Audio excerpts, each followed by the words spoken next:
نحمدہ ونصلی علی رسولہ الکریم اما بعد فاعوذ باللہ من الشیطان الرجیم بسم اللہ الرحمن الرحیم۔ میرے عزیز ناظرین و سامعین، ہم ایک سلسلہ شروع کر چکے تھے 2-4 دن پہلے سے کہ انسان اس دنیا میں کیوں آیا، اسے کیوں بنایا گیا، اس کی کیا وجوہات تھیں۔ تو اس میں ہم نے بیان کیا تھا کہ جب آدم علیہ السلام سے وہ ان تمام چیزوں کے نام پوچھے گئے جو کسی اور مخلوق کو نہ ہی سکھائے گئے تھے نہ ہی ان کو کوئی علم تھا۔ اینی ہاؤ،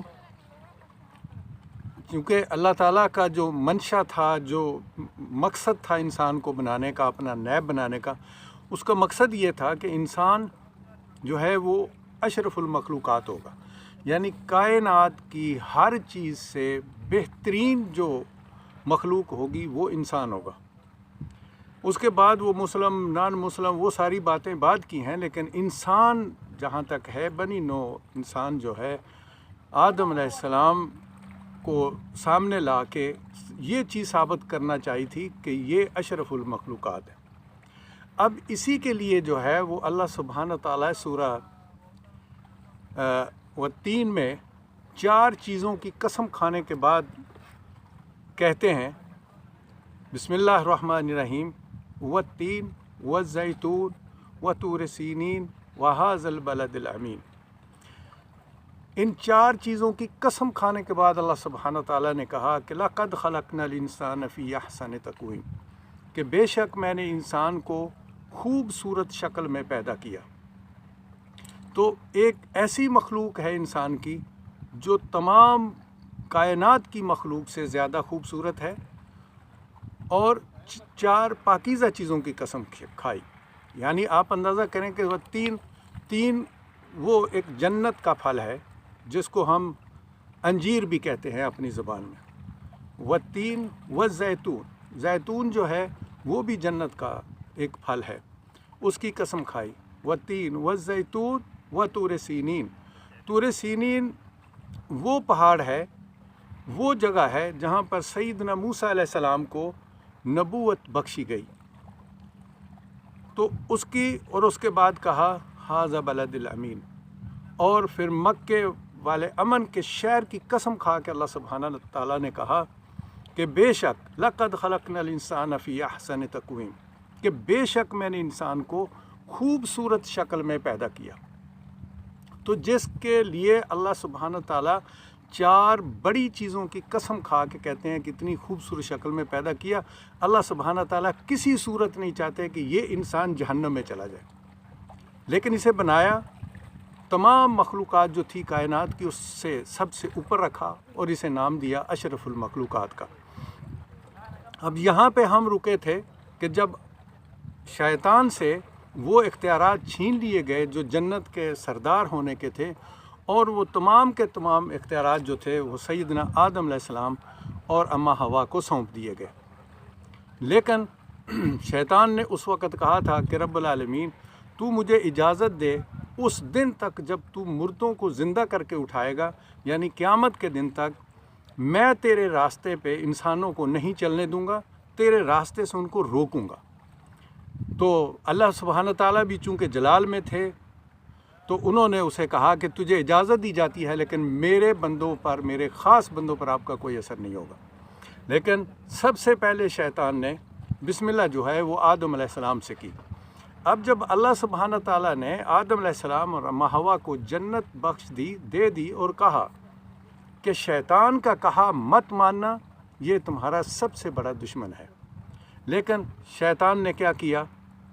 اس نے اپنا وار کر دیا۔ طریقہ کیا ہوا کہ سیدنا آدم علیہ السلام نے صرف دل میں یہ سوچا کہ جب پوری جنت دے دی ہے تو اس درخت سے کیوں منع کیا ہے؟ وہ جو کیوں کا ہوتا ہے نا، اس کو عربی میں بولتے ہیں وسوسہ۔ تو یہ جو وسوسہ تھا ان کے دل میں آیا تو شیطان کو موقع مل گیا، چونکہ شیطان جنت کا سردار تھا اور اس کے پاس سارا علم بھی تھا، ظاہر ہوئے کتنے عرصے سے اس جنت کا وہ سردار تھا۔ تو شیطان فوراً گیا آدم علیہ السلام کے پاس، اس نے کہا کہ اگر آپ مجھے اجازت دیں تو میں آپ کو اس درخت کی اہمیت بتا دیتا ہوں۔ یعنی اس نے بڑا ایک بہترین طریقہ اختیار کیا۔ یہی وجہ ہے کہ انسان جو ہے وہ حلال کی بجائے حرام کی طرف زیادہ جاتا ہے۔ اب دیکھیں نا، عورت گھر میں ایک عورت ہے، بیوی ہے انسان کی، صاف ستھری ہے، وہ اس کی بجائے جو روڈ پہ چلنے والی عورت ہے اس کی طرف زیادہ وہ کشش کرتا ہے، اس کی طرف زیادہ جائے گا۔ حالانکہ جو باہر والی عورت ہے اس کے پاس بھی وہی چیز ہے جو اس کے گھر میں بیٹھی ہوئی ہے، جو گھر میں بیٹھی ہے وہ صاف ستھری چیزیں لے کے بیٹھی ہوئی ہے، لیکن وہ زنا کی طرف راغب ہو جائے گا اور اپنی عورت کو پیچھے چھوڑ دے گا۔ تو شیطان کیا کرتا ہے کہ بری چیزوں کو انسان کے سامنے اچھا کر کے دکھاتا ہے، جس وجہ سے انسان اس کے چکر میں آ جاتا ہے۔ تو اللہ سبحانہ تعالیٰ نے آدم علیہ السلام اور اماں حوا کو جنت میں داخل کرنے سے پہلے، اختیارات جنت کے دینے سے پہلے کہا کہ شیطان کے بہکاوے میں مت آنا، یہ تمہارا سب سے بڑا دشمن ہے۔ اب شیطان کو بھی پتہ تھا کہ اس چکر کیسے دینا ہے۔ اس نے آدم علیہ السلام سے کہا کہ میں آپ کو اس کی اہمیت بتا دیتا ہوں، یہ نہیں کہا کہ کیا ہوگا۔ تو آدم علیہ السلام نے کہا کہ چلیں، اہمیت پوچھنے میں کیا فرق ہے، یہ یہاں پہ تھا، اس کو پتہ ہے کہ یہ کیا چیز ہے۔ تو اتنے چکر میں ڈالا کہ کہا کہ اگر آپ نے یہاں کا اس کا پھل کھا لیا تو یا تو آپ فرشتوں میں سے ہو جائیں گے یا پھر آپ کو کبھی موت نہیں آئے گی۔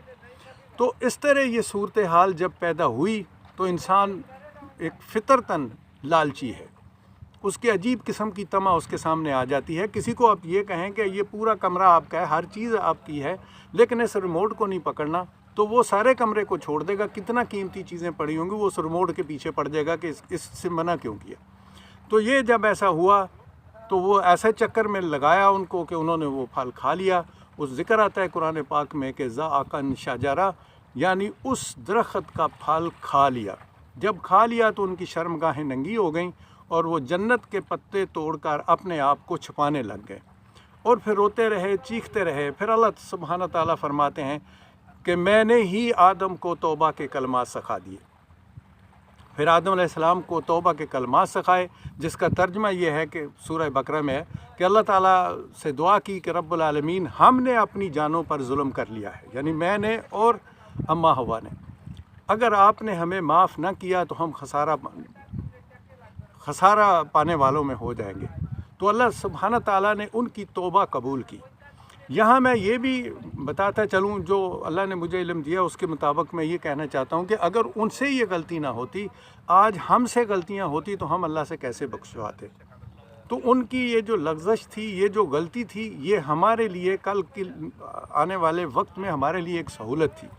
اسی لیے اللہ تعالیٰ فرماتے ہیں کہ جب آپ سے کوئی غلطی ہو جائے تو فوراً توبہ کی طرف جو ہے وہ دوڑ پڑو، میں غفور الرحیم ہوں، میں آپ کو معاف کر دوں گا۔ تو یہاں پہ جب سارا یہ سلسلہ ہو گیا، اللہ نے توبہ قبول کر لی، اب یہاں پہ اللہ سبحانہ تعالیٰ نے کہا کہ اب تم سب یہاں سے نکل جاؤ۔ یہ بھی سورہ بقرہ کی آیات ہیں کہ اب تم سب یہاں سے نکل جاؤ اور زمین پر چلے جاؤ۔ پہلا بھی تو بات وہی تھی نا کہ میں زمین پر ایک خلیفہ بنانے والا ہوں، آپ لوگوں کی کیا صلاح ہے۔ تو یہاں سے سلسلہ زمین کا شروع ہوا۔ اللہ سبحانہ تعالیٰ نے کہا کہ اب تم سب یہاں سے، اس سب سے مراد جنات بھی نکل گئے اور انسان بھی نکل گیا، بولا اب زمین پہ جاؤ، تم لوگ قیامت تک وہیں پہ پیدا ہوں گے، وہیں پہ مرو گے، وہیں سے میں اٹھاؤں گا۔ تو یہ ساری چیزیں مقرر کر کے اللہ سبحانہ تعالیٰ نے آدم علیہ السلام کو اور جنات کو سب کو جنت سے نکال کر زمین پر بھیج دیا۔ یہ وہ وقت تھا جب شیطان کو بھی جنت سے نکال دیا گیا تھا، پہلے اس سے اختیارات لیے گئے تھے، وہ جنت میں موجود تھا۔ ہمارے کچھ عالم دین یہ کہتے رہتے ہیں، پر پتہ نہیں کہاں سے پڑھتے ہیں، میں نہیں جانتا ہوں، لیکن ایسا نہیں تھا۔ یہ آدم علیہ السلام کی توبہ کے بعد سب کو وہاں سے نکالا گیا اور نکالنے کے بعد زمین پر بھیج دیا گیا۔ اللہ سبحانہ تعالیٰ نے کہا کہ قیامت تک میری طرف سے جو پیغام لے کے آئے گا، جو اس کی پیروی کرے گا، وہ جنت میں جائے گا، اور جو اس سے انکار کرے گا اس سے میں جہنم کو بھر دوں گا۔ تو یہاں سے سلسلہ دنیا کا شروع ہوا۔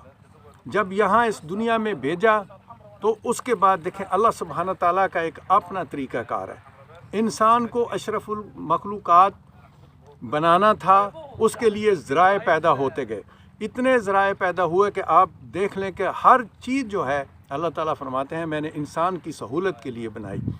یہی نہیں، یہاں تک کہا کہ میں نے موت اور زندگی اس لیے انسان کو دی